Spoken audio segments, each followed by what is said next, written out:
New age পত্রিকার সম্পাদক নুরুল কবির বলেছেন, রাখাইন ইস্যু এখন বাংলাদেশ, মিয়ানমার এবং রোহিঙ্গাদের মধ্যে সীমাবদ্ধ নেই। এটা এখন বিশ্বের বড় বড় শক্তির প্রক্সি অঞ্চলে পরিণত হয়েছে। এখানে আমেরিকার স্বার্থ আছে, চীনের স্বার্থ আছে, ভারতের স্বার্থ আছে, মিয়ানমারের নিজেদের স্বার্থ আছে। ডক্টর ইউনূস এই সমস্যা একা একা সমাধান করতে পারবেন না। সম্প্রতি একটি বেসরকারি টেলিভিশনের টক শোতে তিনি এসব কথা বলেন। তিনি বলেন, এখানে সবার অংশীদারিত্ব রয়েছে। আপনি বিদেশিদের সঙ্গে জাতীয় নিরাপত্তার কথা বলেন, আপনার ন্যাশনাল আর্মি নেতৃত্বের সঙ্গে কথা বলবেন না?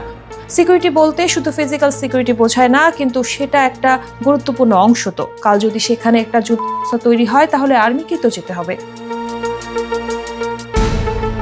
নুরুল কবির বলেন, এই আলাপ আলোচনাগুলো ছাড়া কিছু জিনিস তারা গোপনে করে ফেলতে চায়, বাংলাদেশের জনগণের কোনো রকম চাপ ছাড়া। আবার চাপের মধ্যে যেগুলো আছে সেগুলো তারা করতে রাজি না। বাংলাদেশের মানুষের দিক থেকে, রাজনৈতিক দল থেকে চাপ আছে একটি গণতন্ত্রায়ন প্রক্রিয়ায়।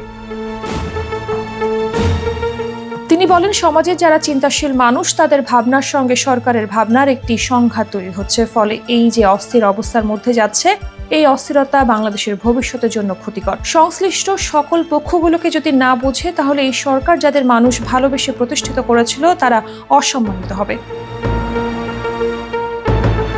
নুরুল কবির বলেন, সরকারে যাদের নেওয়া হয়েছে তারা অধিকাংশই জনবিচ্ছিন্ন।